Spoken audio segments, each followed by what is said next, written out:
سے بڑی چیز اللہ اور اللہ کے رسول کو پالیں، جو سب سے بڑی معراج اور کامیابی ہے۔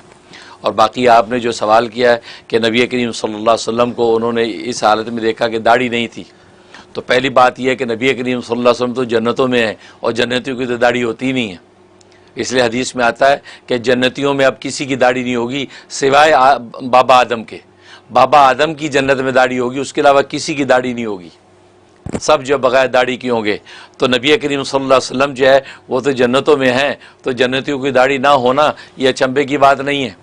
ہاں آدم علیہ السلام کی داڑھی ہوگی، اس پر نبی پاک صلی اللہ علیہ وسلم نے فرمایا کیونکہ دنیا میں چونکہ ان کی داڑھی نہیں تھی، لہذا آخرت میں ان کی داڑھی ہوگی، کیونکہ دنیا کے اندر جب آپ کا پتلا جب بنایا گیا تو پتلا پورا تیار کیا گیا، وہ پیدا تو نہیں ہوئے تھے نا، تو پتلا جب تیار کیا گیا اس میں داڑھی تو نہیں بنائی گئی تھی، جب داڑھی نہیں تھی تو لہٰذا بغیر داڑھی کے تھے، اس لیے فرمایا یہ آخرت کے اندر جب اٹھیں گے تو وہاں پر بابا آدم کی داڑھی ہوگی۔ یہاں دنیا چونکہ آخرت کا بدل ہے لہٰذا اس کا بدل اب وہاں پر پورا ہوگا۔ اور دوسری بات یہ ہے کہ معبرین فرماتے ہیں کہ بس اوقات خواب دیکھنے والے کے لیے نبی کی ذات آئینہ بن جاتی ہے، آئینہ بن جاتی ہے، جیسے آئینے میں جب آپ دیکھیں تو آپ کو اپنی شکل نظر آتی ہے، ایسے نبی کریم صلی اللہ علیہ وسلم کی ذات آپ کے لیے آئینہ بن گئی۔ آپ نے جب دیکھا تو وہ جو آپ بغیر داڑھی کو دیکھا تو گویا کہ دیکھنے والے کا اپنا چہرہ نظر آیا کہ وہ بغیر داڑھی کے ہے، مطلب داڑھی منڈا ہے، تو اشارہ اس بات کی طرف کر دیا کہ اس کو داڑھی رکھنی چاہیے، اس کو داڑھی منڈوانے کے مرض کو ظاہر کیا گیا کہ دیکھو تم داڑھی منڈے ہو، اور نبی پاک صلی اللہ علیہ وسلم کی سنت ہے کہ داڑھی رکھی جائے، لہذا تمہیں داڑھی رکھنی چاہیے، تو نبی کے آئینے میں اس کو اپنا عیب دکھایا گیا ہے۔ اس لیے کہ حدیث میں آتا ہے المومن مرآت المومن، مومن کا آئینہ ہوتا ہے، مومن ایک دوسرے کے اندر ایک دوسرے کو دیکھ کر جو ہے اپنے اخلاق و کردار، علم و معرفت کے خطوط کو درست کرتے ہیں، اور نبی کی ذات تو پوری امت کے لیے آئینہ ہے، لہذا نبی کی ذات کے آئینے میں انسان دیکھتا ہے، تو بس اوقات اس لیے اپنے آپ نبی پاک کو داڑھی کے بغیر دیکھا کیونکہ وہ شخص داڑھی منڈا ہے، لہذا نبی نے آ کے اس کو گویا کہ تنبیہ کر دی خاموش زبان کے ساتھ کہ تمہاری داڑھی نہیں ہے لہذا تمہیں داڑھی رکھنی چاہیے۔ اس لیے جو ہے نبی پاک صلی اللہ علیہ وسلم مختلف حلیوں کے اندر نظر آتے ہیں، اس سے بھی تنبیہ یا دعوت اور یا یہ راہ عمل دینا مطلوب ہوتا ہے۔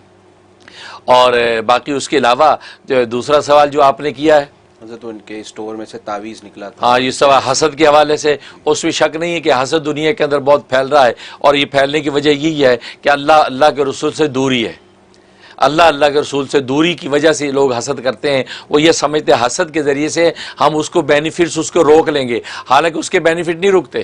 اس لیے حدیث میں آتا ہے کہ حاسد کو حسد کی آگ جو ہے اس کی نیکیوں کو اس طرح حسد کی جلا دیتی ہے جیسے جو آگ جو سوکھی لکڑیوں کو جلاتی ہے، سوکھی لکڑیاں جیسے تیزی سے جلتی ہیں آگ میں، ایسے حاسد جب حسد کرتا ہے تو اس آگ میں اس کی نیکیاں جل جاتی ہیں۔ یہاں تک کہ ایک روایت میں آتا ہے حاسد کی جو نیکیاں ہیں وہ اللہ تبارک و تعالیٰ محسود کو دے دیتے ہیں، اور اس کی جو ہے گناہ جو ہے وہ حاسد کے پلے ڈال دیتے ہیں۔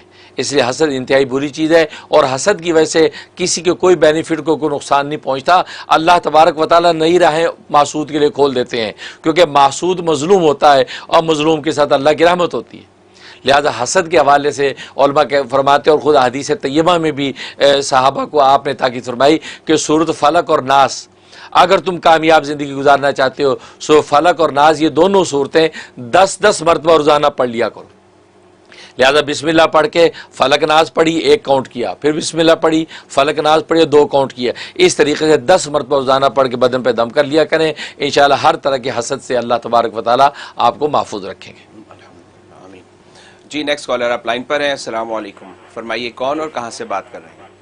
وعلیکم السلام، میں کینیڈا سے بات کر رہی ہوں، اور مجھے ایک سوال یہ پوچھنا ہے کہ میرے پیارے حضور اکرم صلی اللہ علیہ وسلم جب یہ دعا مانگا کرتے تھے کہ ہم مساکین میں سے ہوں، تو میرے دماغ میں اس کے بارے میں تھوڑا سا یہ ہے کہ مساکین کون ہوتے ہیں، تو میں نے بہت سے درس سنے، حکیم الاختر نے درس میں کہا کہ غرور، پھر میں نے ایک اور درس سنا تو وہ حکیم تاریخ تھے تو انہوں نے کہا کہ چھوٹے طبقے جو ہوتے ہیں جن کی حضرتیں دل میں رہ جائیں، پھر میں نے مولانا تقی جسٹس عثمانی کا پڑھا تو انہوں نے کہا کہ عاجزی انکساری، تو مجھے یہ مساکین کا مطلب سمجھا دیں، کیونکہ اگر میں دعا مانگوں کہ میرا رسول اللہ صلی اللہ علیہ وسلم کے ساتھ میں مساکین میں سوں تو آج کل کے دور میں غریب ہونا ایک پریشانی کی بات ہوتی ہے، تو اس کو مجھے ذرا سا سمجھا دیں یہ کیا ہے، اور اس کو کئی سال سے میں سوچ رہی ہوں۔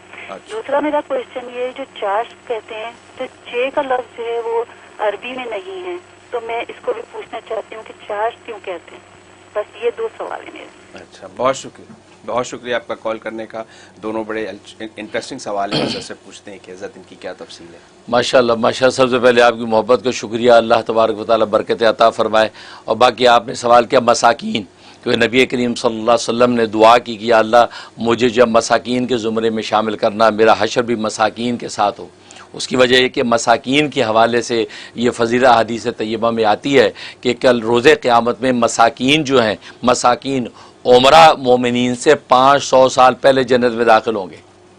500 سال پہلے جنت میں داخل ہوں گے، کیونکہ دنیا میں وہ مسکین تھے. لہذا آخرت میں اللہ تبارک و تعالیٰ ان کو یہ مرتبہ عطا کریں گے کہ وہ عمرہ جو ہے وہ دروازے پہ کھڑے رہ جائیں گے، اور مساکین جو ہے 500 سال پہلے جنت میں داخل ہوں گے. یعنی دنیا کے اندر جو عمرہ نے بینیفٹس اٹھائے ماکولات، مشروبات، ملبوسات، مسکونات کے، تو وہ یہ نہیں اٹھا سکے، تو لہٰذا اس کا بدل اللہ تبارک و تعالیٰ وہاں ان کو دیں گے کہ 500 سال پہلے جنت میں داخل کر کے جنت کی نعمتیں ان پر نچھاور کر دیں گے. اب مساکین ہوتا کیا؟ مسکین. مسکین کا لفظ سکن سے ہے. سکن سکون، سکن کا معنی رکنا، ٹھہرے رہنا. سکون کہتے ہیں سکون سے ایک چیز بیٹھی ہے، سکون. تو سکون اور سکن کا مطلب ہے کہ مطلب اپنی جگہ سے حرکت نہیں کر پاتا، اس کو سکون کہتے ہیں. یا دل کو سکون ہو گیا، دل بالکل ٹھہرا ہوا ہے، بے قرار نہیں ہے. انسان پرسکون ہے، مطلب ایک جگہ سکون سے بیٹھا ہے. تو سکن سکون، تو اسی سے مسکین ہے. مسکین کو مسکین اس لیے کہتے ہیں وہ بیچارہ اتنا بے حال ہوتا ہے، معاشرے میں اس کی اتنی بے قیمتی ہوتی ہے کہ وہ اپنی جگہ سے ہل بھی نہیں سکتا، ایک جگہ سے دوسرے کا قدم بھی نہیں اٹھا سکتا. محلے میں جائے تو عزت نہیں، شہر میں جائے تو کوئی پوچھتا نہیں، کسی کو آواز دے تو کوئی سنتا نہیں ہے، کوئی اس کو پکارے تو وہ اس کی پکار کی کوئی قیمت نہیں. تو گویا کہ وہ مسکین، تو وہ بیچارے کی اتنا بے حال ہے، نہ کھانے کو روٹی، نہ پینے کو پانی، نہ پہننے کو کپڑے، نہ چلنے کی طاقت، نہ معاشرے میں عزت. ظاہر ہے کہ جس کی عزت ہوتی ہے وہ جگہ بھاگا پھرتا ہے. یہاں ایک فلائٹ لی اس شہر، دوسرے فلائٹ دوسرے ملک، تیسرے ملک، چوتھے ملک، اور سیر سپاٹے ہو رہے ہیں، تو پیسہ اور مال مایا ہے تو پھر رہا ہے. یہ بیچارہ مسکین، یہ ایک ہی جگہ بالکل ایسے ایک پتھر جا رکھ دیا پڑا ہے بیچارہ، وہ کسی قابل نہیں ہے. یہ اصل مسکین کا مفہوم یہ ہے.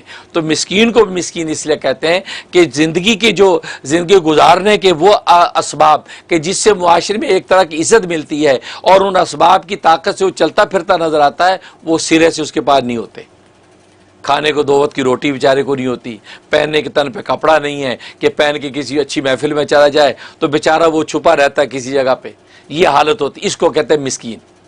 تو اس طرح کا مسکین. اب یہ مسکنت بعض دفعہ ظاہری ہوتی ہے، بعض دفعہ باطنی ہوتی ہے. ظاہری مسکنت تو یہ ہے کہ ظاہری طور پہ پہننے کو کپڑا لتا نہیں ہے، کھانے کو روٹی سالن نہیں ہے، چلنے کو جوتے نہیں ہیں، ماحول معاشرے میں عزت نہیں ہے، یہ ظاہری مسکنت. اور باطنی مسکنت یہ ہے کہ ظاہری طور پہ سب کچھ ہے، اچھی پوشاکیں بھی ہے، کھانے کے دسترخوان بھی ہیں، اور سب کچھ ہے، لیکن باطنی مسکنت یہ ہے کہ اندر دل بالکل منکسر ٹوٹا ہوا ہے، دل ٹوٹا ہوا ہے. اور جیسے اللہ فرماتے ہیں، حدیث قدسی ہے، انا عند منکسر قلوبہم، میں ٹوٹے ہوئے دلوں کے قریب ہوتا ہوں. تو دل اندر سے ٹوٹا ہوا ہے کہ مطلب ہے کہ دنیا سے کٹ کے ایک اللہ تبارک و تعالیٰ کی محبت سے اپنے دل کو جوڑ کے بیٹھا ہے. وہ دل ادھر ادھر جاتا ہی نہیں سوائے اللہ کی محبت. تو دل ٹوٹا ہوا ہے اور اللہ کی محبت میں ٹوٹا ہوا ہے. اس لیے جو یہ مسکین ہے، تو یہ عجز ہے، انکسار یہ ہے، اور دل کا جو انکسار ہے، اور وہ اللہ تبارک و تعالیٰ کے ساتھ جڑا ہوا ہے، یہ مسکین. تو ظاہری پوشاکیں ہیں، شاہی شان ہے، لیکن اندر سے دل ٹوٹا ہوا ہے، خدا سے جڑا ہوا ہے، یہ مسکین. تو نبی کریم صلی اللہ علیہ وسلم نے مسکنت مانگی، مطلب ہے کہ یا اللہ، اور آپ نے تو ظاہری طور پہ بھی جب مجاہدے اختیار کیے، اور باطنی طور پہ بھی آپ کی انکساری کا عالم کیا تھا، یہ کیفیت تھی. مقصد یہ تھا کل روز قیامت میں مسکینوں کے ساتھ میرا حشر ہوگا. اس کہنے سے فائدہ یہ ہوا کہ دنیا کے اندر قیامت تک آنے والے جتنے مساکین ہیں، ان مساکین کے لیے حوصلہ، ان کے لیے حوصلہ ہے کہ وجہ تخلیق کائنات جو نبی ہے، جس کی وجہ سے کائنات بنی اور کائنات کی نعمتیں بنی ہیں، وہ ہماری جماعت ہمارے زمرے میں بیٹھا ہے، وہ ہمارے ساتھ ان کا حشر ہونے کی دعائیں کر رہا ہے. تو دنیا امت کے مسکین کو تسلی اور اطمینان نصیب ہو جاتا ہے. اس لیے آپ نے یہ ارشاد فرمایا. تو اس کو کہتے ہیں مسکینی، اور یہ وہ سکن اور سکون کی کیفیت ہوتی ہے. ماشاءاللہ.